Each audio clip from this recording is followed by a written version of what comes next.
are the Joshua generation, ready for battle, possessing every land, molded, prepared, and trained by His mighty hand, taking every tribe and nation. Determined to fight, we're here to establish His kingdom, taking the nations, 'cause the King is about to come. Arise, Joshua generation, show forth His praise and our salvation. Jesus, you are exalted, we are a chosen generation, a royal priesthood, a holy nation. Lord, we lift your name on high.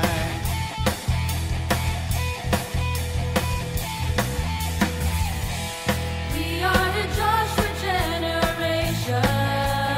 Joshua generation, Ready for battle, possessing every land. Molded, prepared, and trained by His mighty hand. Joshua generation, Taking every tribe and nation. determined to fight, we're here to establish His kingdom, shaking the nations, 'cause the King is about to come. Arise, Joshua generation, show forth His praise and our salvation. Jesus, you are exalted, we are a chosen generation, a royal priesthood, a holy nation. Lord, we lift your name on high.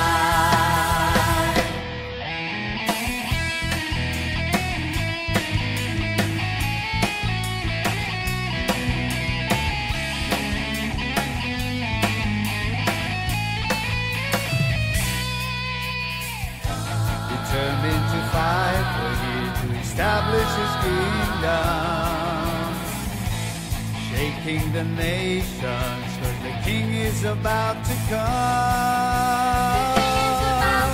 Arise, Joshua generation, show forth His praise and our salvation. Jesus, you are exalted, we are a chosen generation, a royal priesthood, a holy nation. Lord, we lift your name on high. Arise, Joshua generation, show forth His praise and our salvation. Jesus, you are exalted, we are a chosen generation, a royal priesthood, a holy nation. Lord, we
hanggang ngayon.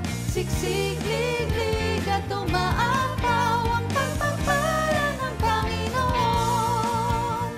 Siksik-liglig at umaapaw ang pagpapala ng Panginoon. Ang pagpapala ng Panginoon. Ang pagpapala ng Panginoon.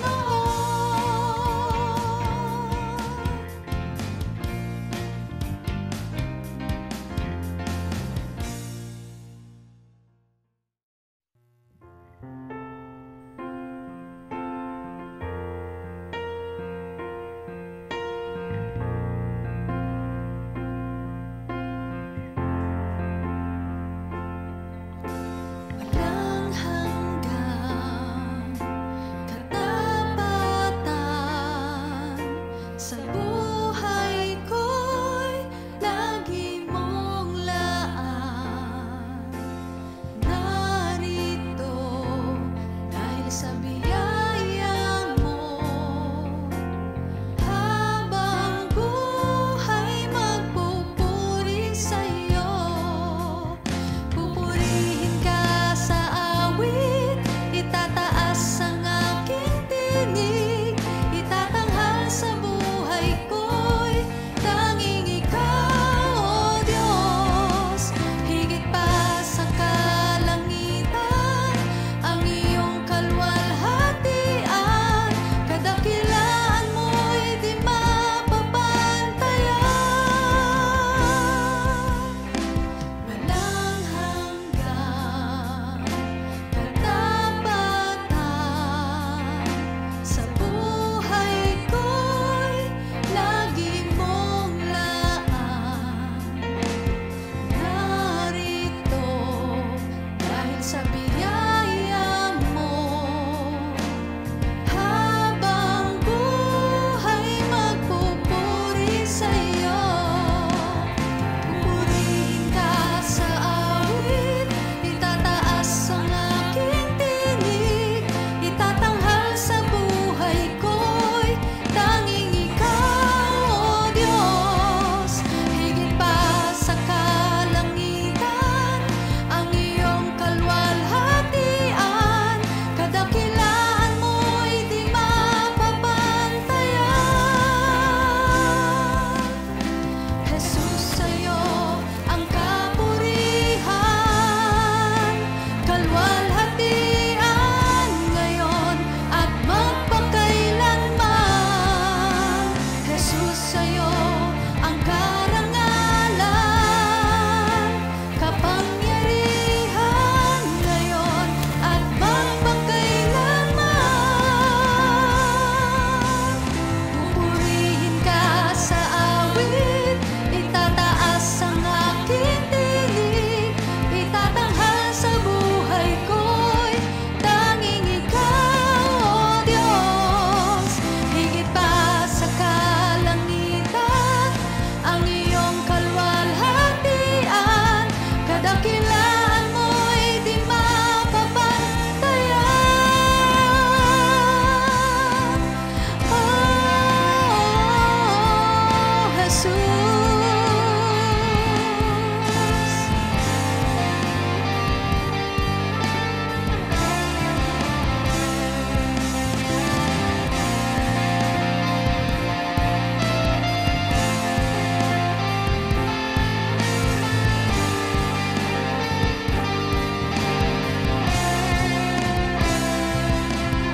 Pupurihin ka sa awit, itataas ang aking tinig, itatanghal sa buhay ko'y tanging ikaw, O Diyos. Higit pa sa kalangitan, ang iyong kalwalhatian, kadakilaan mo'y di mapapantayan.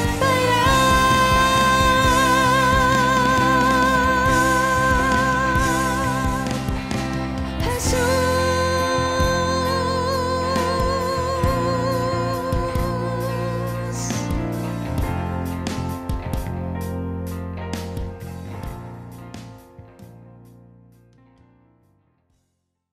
Hello, my dear brothers and sisters in Christ. Welcome to our online service. This is Pastor Nick Bersa of Joshua Generation Worldwide Ministries here in Visayas District.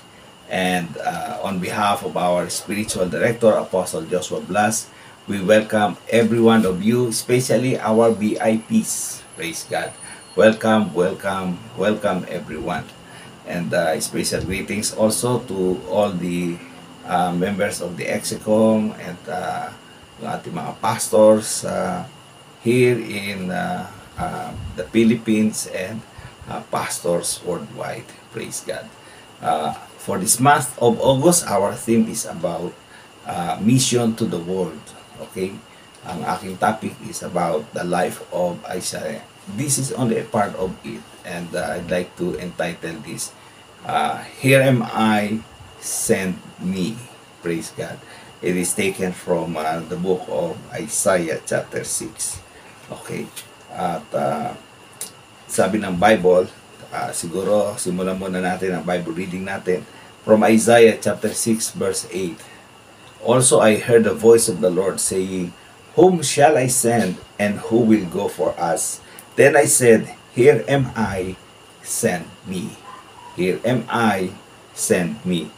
From Isaiah chapter 6 verse 8. Praise be to God. And before we continue with our discussion, tayo po muna ay manalangin. Heavenly Father, we thank you, we bless you, Lord God, and prayer namin, Panginoon, Lord God, is to give us wisdom and understanding. At we pray, O Lord, na kami po ay pagpalain mo, Panginoon. Everyone who are watching, listening, Lord, may you anoint our ears as we hear your word, and anoint my lips as I speak.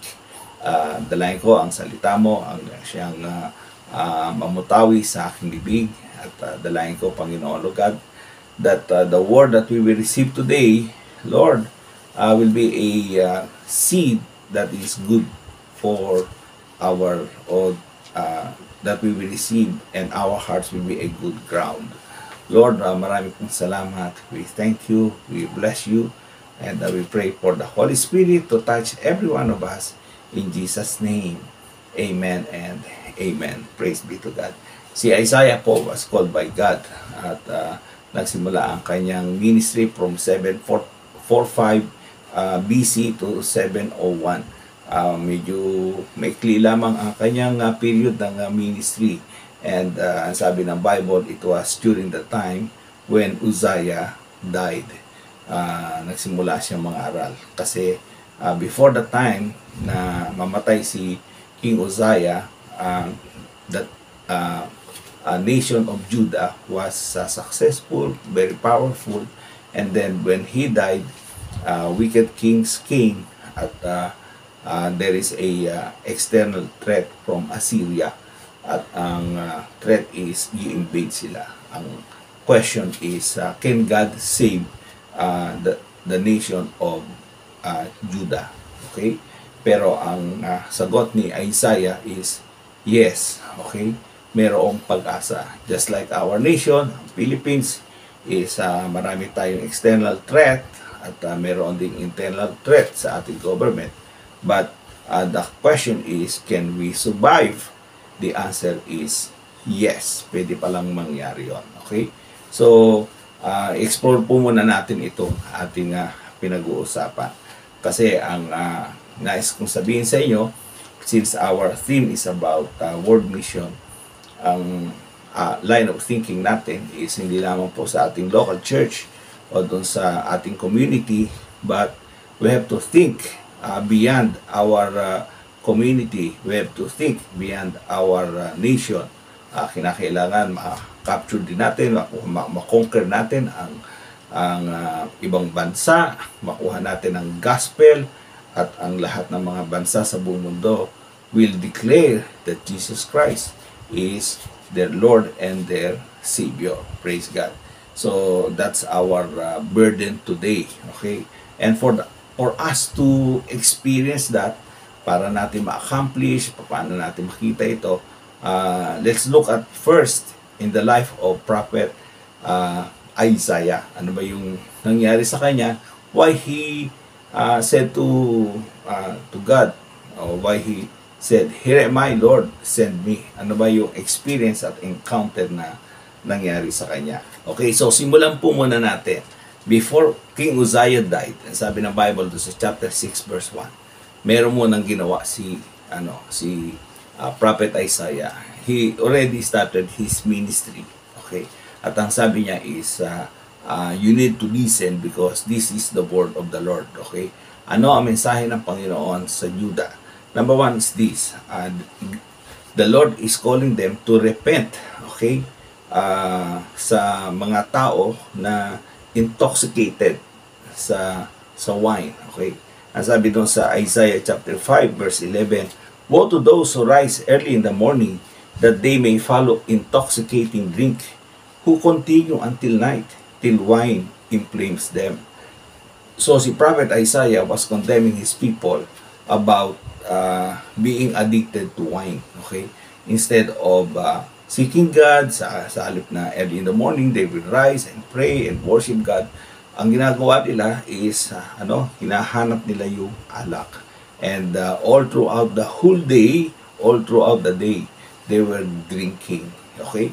Nagiinom lang sila, naglalasing lang sila. Sa Bisaya pa, mga palahubog. Okay? Yung mga lasinggero. Okay? Masyado na addicted ang bansa sa wine. At they were already in bondage. And Prophet Isaiah was calling them to repent. Magrepent kayo, ang sabi niya.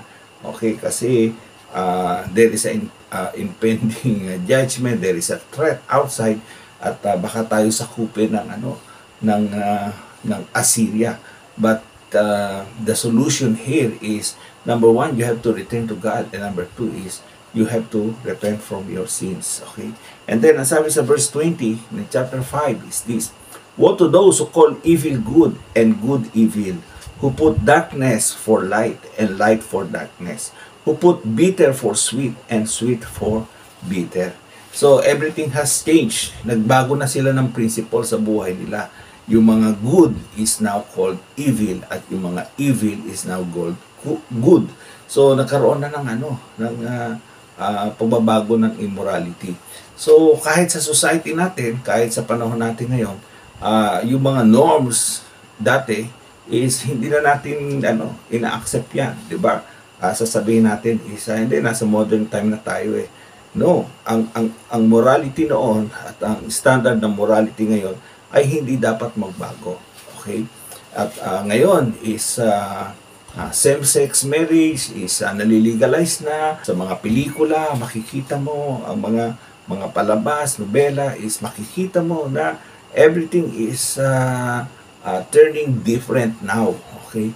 Yung mga masama ay nagiging mabuti, at yung mabuti ay nagiging masama na. Okay? At ang sabi ni Isaiah is, you put darkness for light, okay? And light for darkness. Yung mga gawang kasuklam-suklam, yung mga gawang hindi acceptable ngayon, hindi na. Okay? Na lang, parang lifestyle na. Okay? Yung dati, pagka kayo ay nagsama na hindi kasal, nakakahiya. Ngayon, hindi. Open na. Di ba? Kahit hindi pa kasal, pwede na magsama, pwede nang mabuhay. Okay?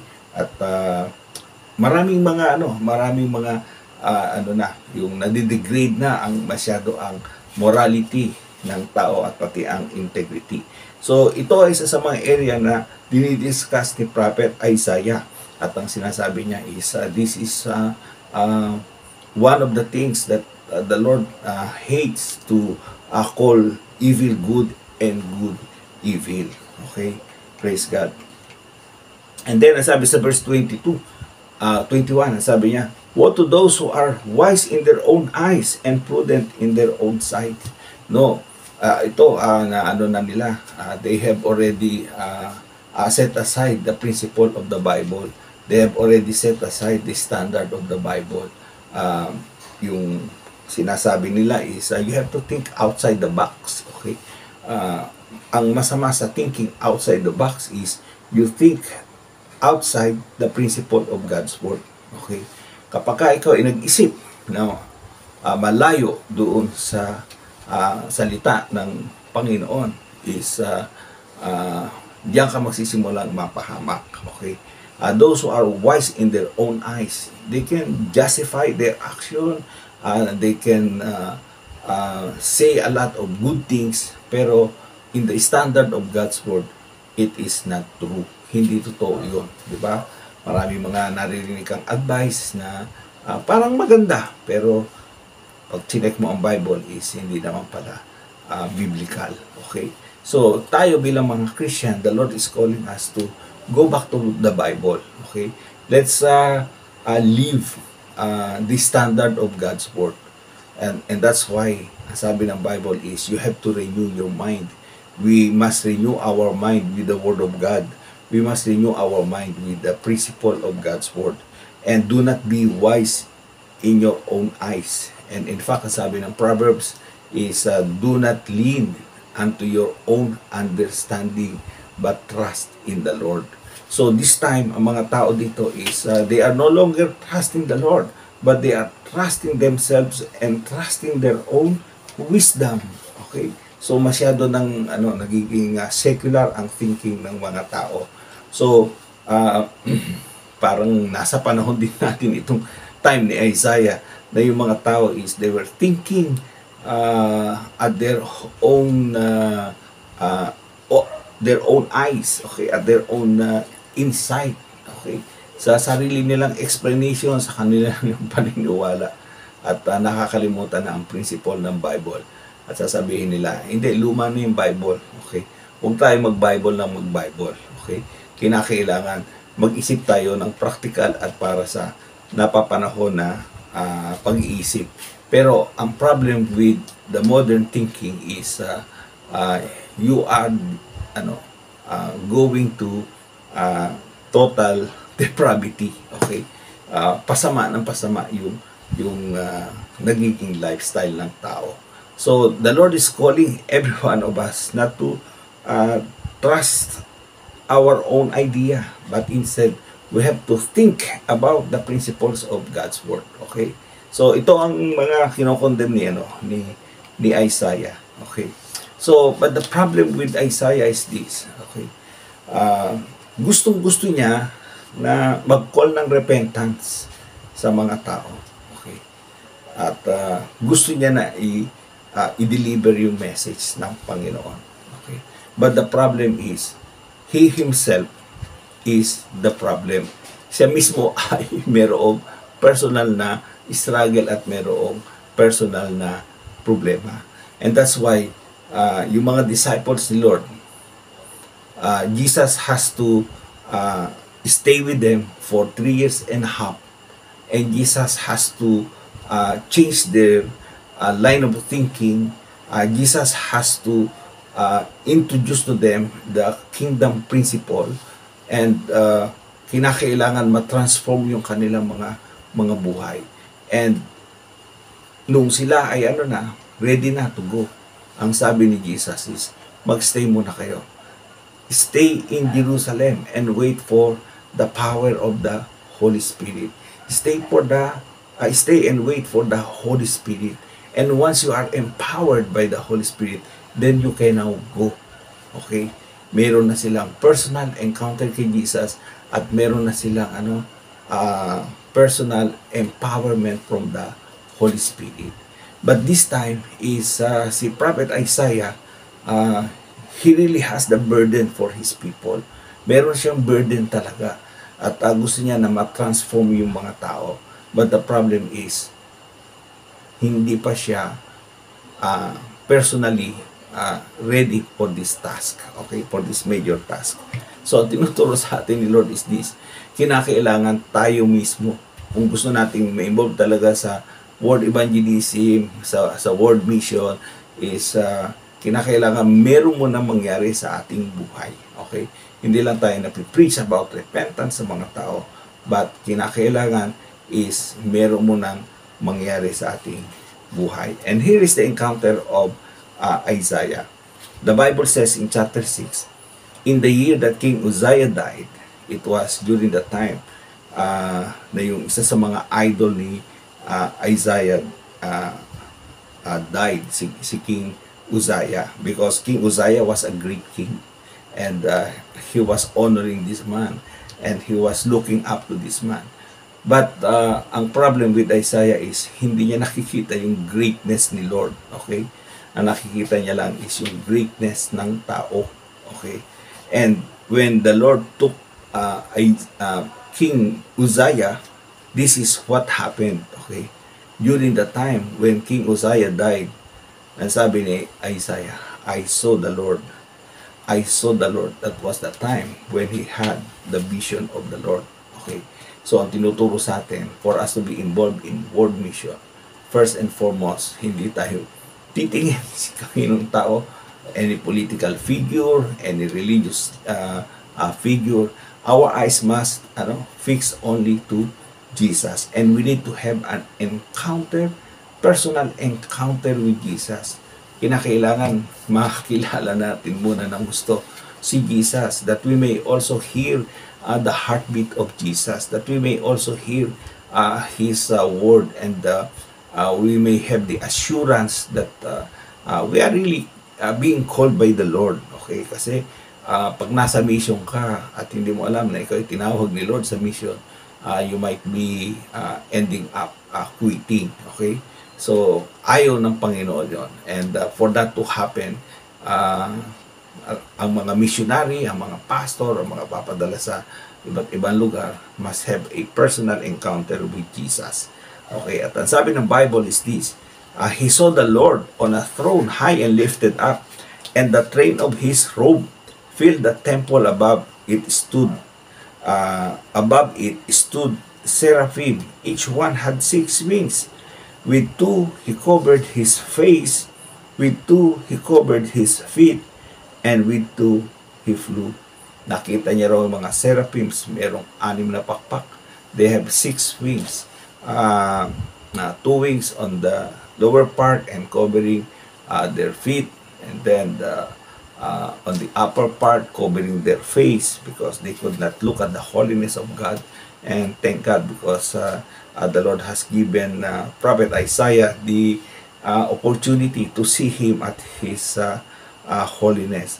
And then at the back of these seraphims were the 2 wings were flying. Okay? Yan ang nakita ni Isaiah. At nakita niya na if you remember bakit merong covered yung yung feet nila. If you remember Moses, when Moses had an encounter with the Lord doon sa burning bush, sabi ni Lord kay Moses, remove your sandals because this place is holy.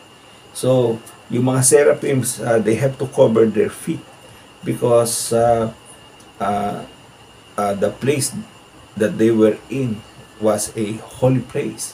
And they have to cover their face also dahil hindi sila makatingin sa holiness ng Panginoon. And we need to see, okay, one of the characters of the Lord, His holiness. Kung gusto talaga natin na tayo talaga ay gamitin ng Panginoon, is we need to have an encounter of seeing the holiness of God. Okay? Bakit?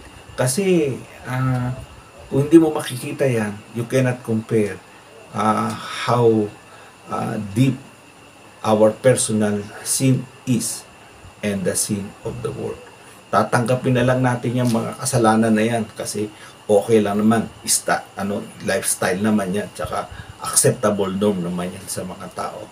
But once we see the holiness of God, we will not agree with them. And kahit sa personal na buhay natin, we will say, it is not enough. My good works are not enough. Okay? Yung aking sarili ay hindi sapat para makapasok sa kaharian ng Diyos. I need someone who will help me and someone who will give me this kind of righteousness and holiness. So, ang isang servant ni Lord needs to have an encounter with our Lord Jesus Christ. Praise God. Sa verse 3, ang sabi dito, one cried to another and said, Holy, holy is the Lord of hosts. The whole earth is full of His glory. So, nakita ni Isaiah yung kabanalan at nakita niya how the seraphim were worshiping the Lord and declaring the holiness of God. And his reaction was, ang sabi niya, "So I said, woe to me! Woe is me, for I am undone, because I am a man of unclean lips, and I dwell in the midst of people of unclean lips, for my eyes have seen the King, the Lord of hosts." Okay. So this is the encounter of Prophet Isaiah. Ito yung sinasabi natin. We cannot go out and declare the message of the Lord without first knowing our Lord and encountering His character, especially His holiness. Kinakailangan po lahat tayo ay mayroong encounter ni Lord. Kasi hindi tayo pwedeng tumakbo ng walang mensahe ng Diyos. Okay? We will run in vain. Okay? Maaring siguro alam natin ang way of preaching, way of teaching, pero kung wala tayong personal na relasyon sa Panginoon at personal encounter sa Kanya, it is so hard to represent our God. Okay?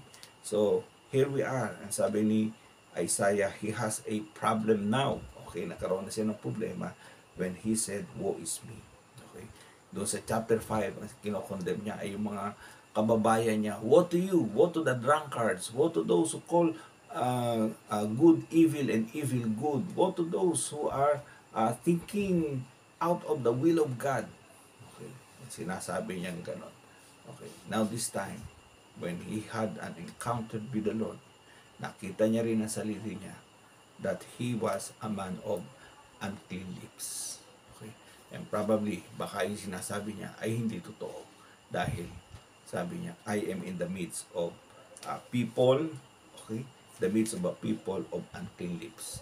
Siya rin mismo ay nadamay at pati rin siya ay nagsasalita ng hindi maganda. Okay. Sa ating society, ang pagsasalita ng kasinungalingan, ang pagsasalita ng mga bulgar na salita, ang pagsasalita ng mga curse words ay normal na lang, and it is a part of their lifestyle. Okay. At part ng kanilang buhay, and kapag nahuli, sasabihin nila, "It's a prank." Okay, it's a prank. Okay, so hindi po ganon ang ating buhay. Ang ating life is kinakailangan we need to have a clean lips. Okay, very powerful ang ating bibig, very powerful ang ating sinasabi. Okay, ito ay pwedeng mag-prophesy sa ating future. Ito ay pwede mag-change sa ating present life. So, kung anong sinasabi natin, ang sabi ng Bible, we will possess it. So, let's be careful with our words. That's why we need to declare the Word of God. Okay? Ang salita ng Diyos, because the Word of God is true, the Word of God is powerful, and we need to declare it. The Word of the Lord will change our situation and will even obey nature. Amen. Praise God. So, back to Isaiah. Sabi ng Panginoon is this. Ano ba mga kasalanan mo, Isaiah? In-expose ng Panginoon sa kanya. And he was so repentant at gusto niya na magsisi sa harapan ng Panginoon.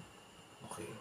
And once we declare the holiness of God in our life, makita natin ang kabanalan, makikita rin natin ang ating sinfulness. And bisan yung mga sinful secret sin, yun ang mahirap natin makita. Okay? Yung sin of arrogance sa ating mga buhay. Yung nagpo-produce ng bitterness, nagpo-produce ng anger, nagiging vindictive tayo, nagiging jealous tayo. So, all those things are just a result of our arrogance, yung pride natin sa sarili natin. Ito lahat ng mga ito ay dapat i-repent natin. Kasi ito ay naandun sa nagtatago sa puso natin ito. So, kinakailangan i-expose ito ng Holy Spirit sa buhay natin. Okay, kinakailangan mawala yan. And the Lord is dealing with us sa mga areas ng buhay natin na hindi pa natin ikukumpisal at hindi natin sasabi sa Panginoon, we need to repent. We need to repent. We need to confess. Okay? Kinakailangan talikuran natin yung mga ginagawa natin at yung lahat ng mga ginawa natin in the past na hindi pa naikukumpisan. It is time for us to confess it, to be used by God. Hindi tayo pwedeng gamitin ng Panginoon kung tayo ay punong-puno pa rin ng kasalanan. So, ang man of God, the woman of God, the servant of God, the missionary must be clean before the Lord. Okay? Sabi nga ni Jesus, is kayo mga hypocrite, sabi gano'n. Sinasabi nyo sa inyong kapwa, alsin ko ang puwing mo. Okay? Di ba? Yung sawdust of your eyes. Pero hindi nyo alam, ang inyong mata is, it is covered by log. Okay? Pero malaking troso na nakakover sa inyong mata. Hindi nyo na makita kasi troso na yung nakabara sa inyong mata. So, same thing. Okay? Ang man of God, ang woman of God, ang servant ni Lord, okay? Ang tao na papadala ni Lord, unang-una is pero personal encounter sa Panginoon at pangalawa, lumalakad sa kabanalan. Okay? So, sabi ng Bible is, meron namang solution. Okay? And sa story ni Isaiah, sa case niya, is, ang sabi doon sa verse 6, then one of the seraphim flew to me, having in his hand a live coal, which he had taken with the tongs from the altar. And he touched my mouth with it and said, behold, sa verse 7, this has touched your lips, your iniquity is taken away, and your sin is purged. Praise God. Salamat sa Panginoon kay Isaiah dahil binigyan ng Panginoon ang solusyon, ng solusyon ng kanyang problem. Okay? The Lord exposed the condition of his lips and the condition of his heart. Okay? And then, now here we are, sabi ni Lord, for you to be a transformed man, a changed man, you need the touch. Okay? The touch of the Lord. Kinakailangan mong ang paghipo ng Panginoon sa iyo. Sa panahon natin, ang kailangan natin is the blood of Jesus. When Jesus died on the cross, He shed His blood for the forgiveness of every one of us. Para sa kapatawaran natin ito. Okay? Ang sabi ng Bible, he who say he has no sin, he is a liar. But he who walks, sabi ko nun, siya na lumalakad sa liwanag, he who walks in the light. The blood of Jesus, okay, the blood of Jesus is, cleansing him. Okay, at ang dugo ni Jesus ang nagpapalinis sa kanya. And sabi ng Bible sa 1 John 1:9, if we confess our sins, okay, God is just to forgive us and to cleanse us from all our unrighteousness. God is merciful. God is so gracious. God has a very soft heart to a repentant sinner. Kinakailangan lang alisin natin ang pride natin. Let's humble ourselves before the Lord and let us ask for a total cleansing. Okay? Kung meron tayong mga bandages, isurrender natin sa Panginoon. Just like Isaiah, sabi niya, Lord, ang case ko pala is hopeless then. Is there any hope? Okay. And then the Lord said, there is. Okay. At ang sabi ng seraphim, sabi ganon, nagkuha ng isang baga, a live coal, okay, and put it on the mouth of Isaiah. And the seraphim said, behold, this has touched your lips, your iniquity is taken away, and your sin is purged. Praise be to God. Pwede tayong patawarin ng Diyos through the blood of Jesus. At pag tayo lumakad with the blood of Jesus, lahat ng issue sa buhay natin about sins, lahat ng ito ay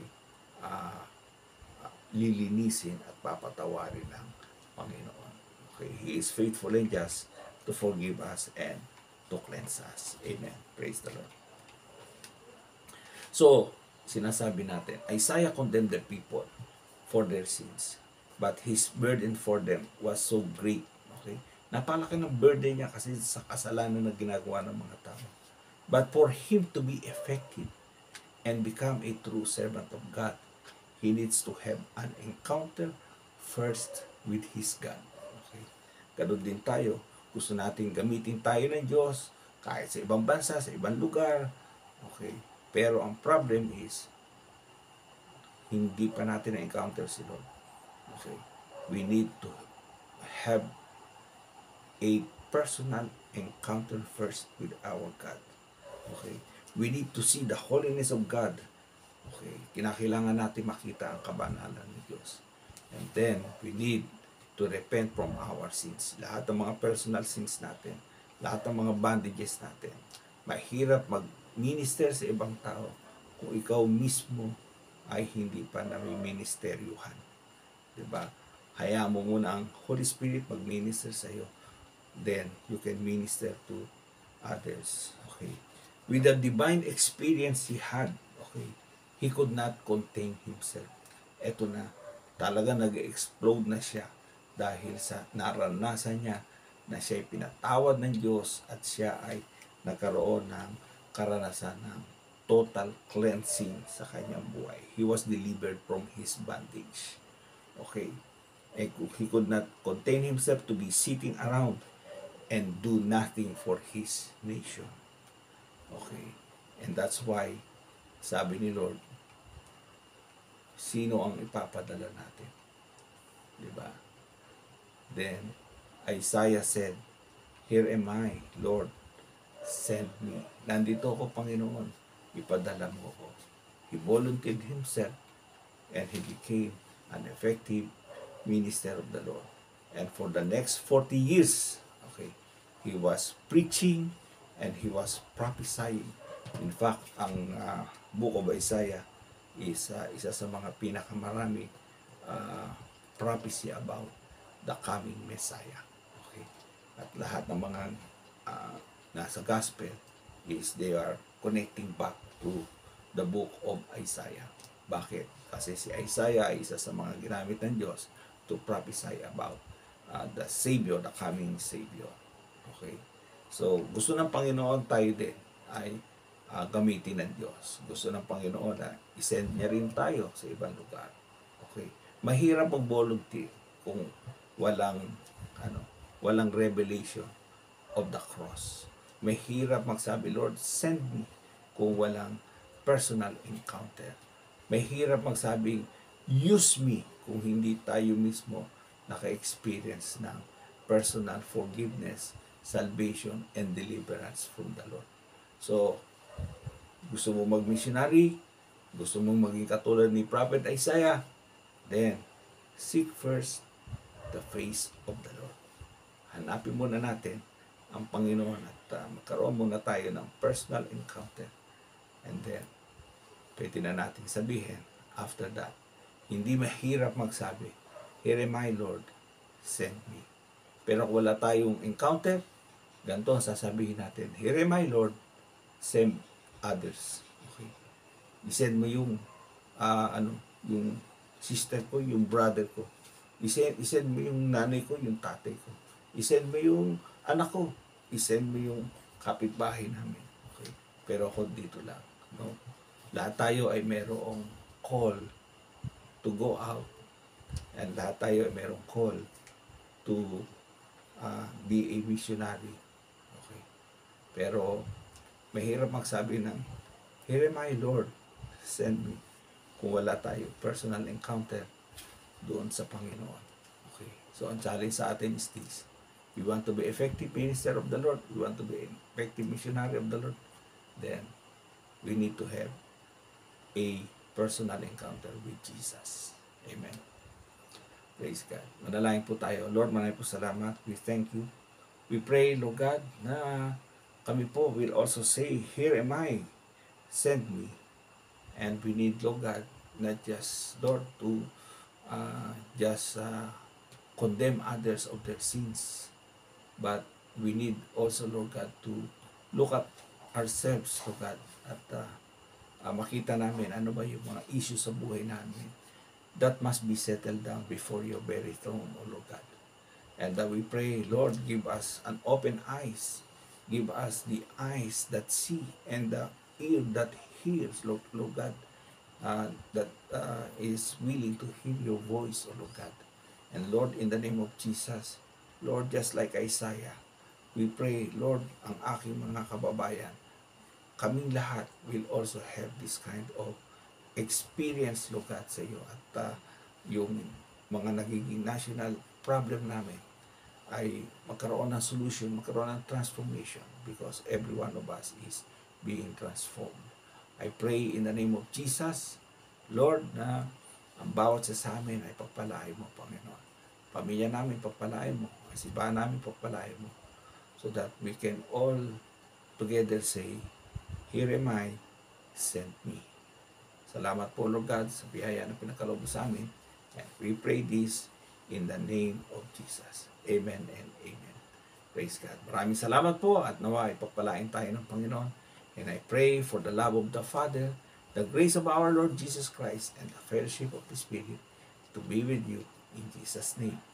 Amen and Isa ako sa mga typical Sunday Christian na nagpupuri at nagpapasalamat.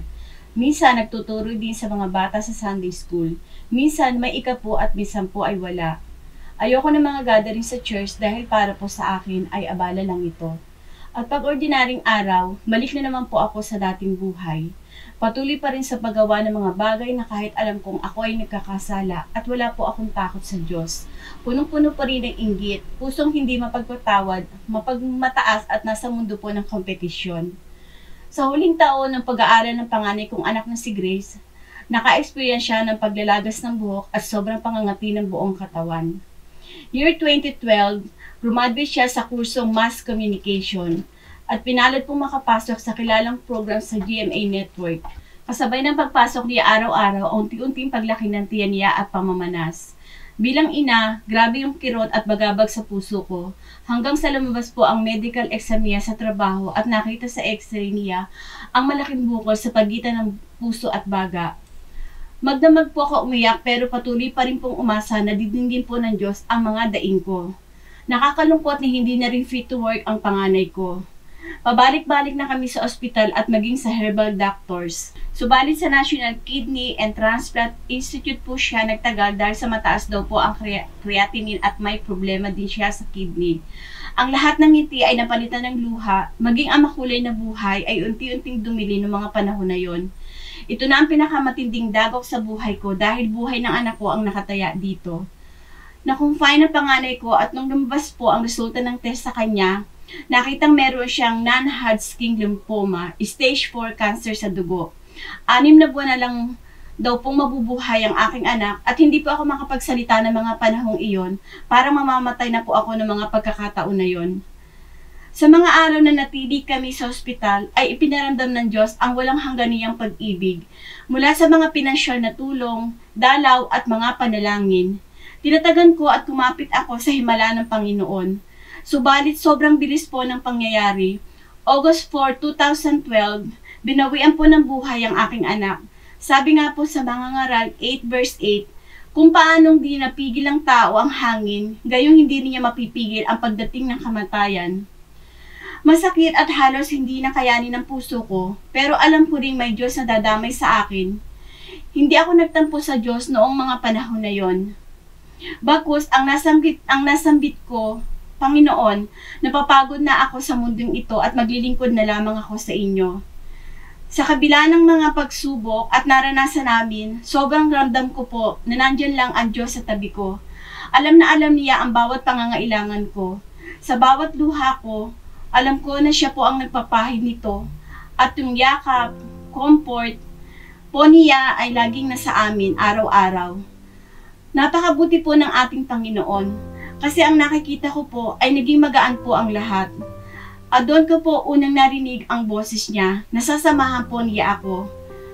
Mas nagpakilala ang Diyos sa aming pamilya. Kung paano siya makapangyarihan, tapat po ang Diyos, binantayan niya po kami araw at gabi. Ang pagkawala po ng aking anak ang naging dahilan kung bakit po ako naglilingkod ngayon sa Panginoon. Maraming aral po akong nakuha at doon po ako mas lumalim sa relasyon ko sa Kanya. Natutunan ko pong pahalagahan at sundin ang kanyang mga utos dahil sobrang ikli lamang po ng buhay natin dito sa lupa. Pinagyaban ko din talaga ang anak kong yun dahil sa napakadami niyang achievements nung nabubuhay pa. Pero tinuruan ako ng Panginoon na ako ay magpakumbaba. Ayaw po ng Panginoon na may itinataas tayo na higit sa Kanya. At ang pinakamatinding natutunan ko ay hindi po pala ako magmamature o magkakaroon ng awa sa iba kung hindi po ako maglilingkod sa Kanya. Kailangan po tayong matutong mag-alaga ng iba, doon higit na magkakaroon ng impact ang buhay natin habang tayo ay nabubuhay pa. Nagpapasalamat po ako sa ating simbahan. Malaking tulong po kayong lahat para mapagtagumpayan po namin ito mula kay Apostol at sa ating mga ex-secom leaders and pastors na hindi tumigil sa panalangin at suporta sa aming pamilya ng mga panahong yon. Maraming salamat po. Sa ngayon, pinagkatiwalaan po ako ng Panginoon na paglikuran ko po ang ating mga kapatiran sa Araneta, Galas at Santa Mesa. Salamat po sa ating Panginoon. Tunay na ang lahat ng pighati ay papalitan niya ng galak sa tamang panahon. Ako po si Celerina Perona Supnet ng Central District. Sa kanya po lahat ang pasasalamat at karangalan. Receive this special blessing. May the Lord bless you and keep you. May the Lord's face shine upon you and be gracious to you. May He lift His countenance towards you and give you His peace. Shalom. May the power of the Holy Spirit be upon you always. Amen.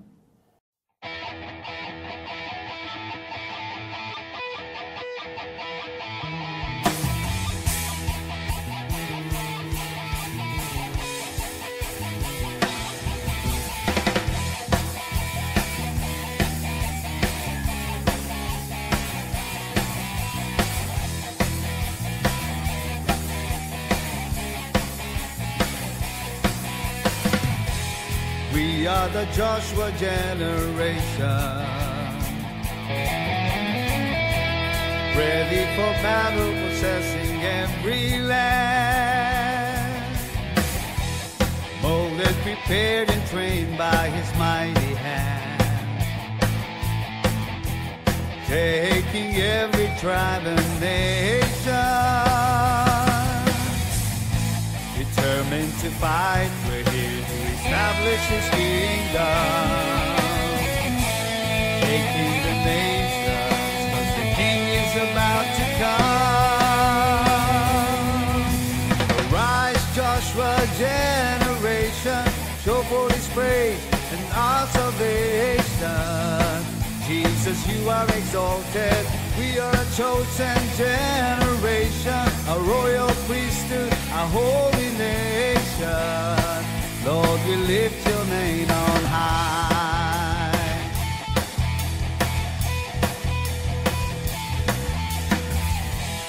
We are the Joshua generation.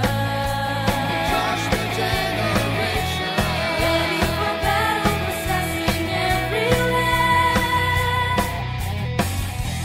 Molded, prepared, and trained by His mighty hand. Joshua generation, Taking every tribe and nation. determined to fight. We're here to establish His kingdom,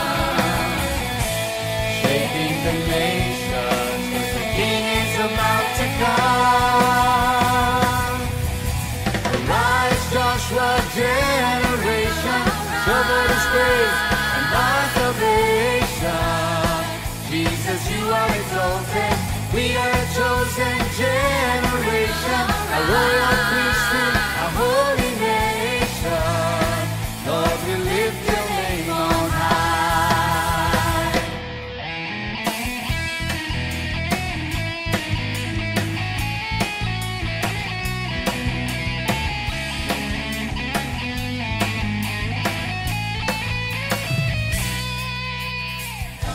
Determined to fight, we're here to establish His kingdom, shaking the nations, 'cause the King is about to come. Arise, Joshua generation, show forth His praise and our salvation. Jesus, you are exalted. We are a chosen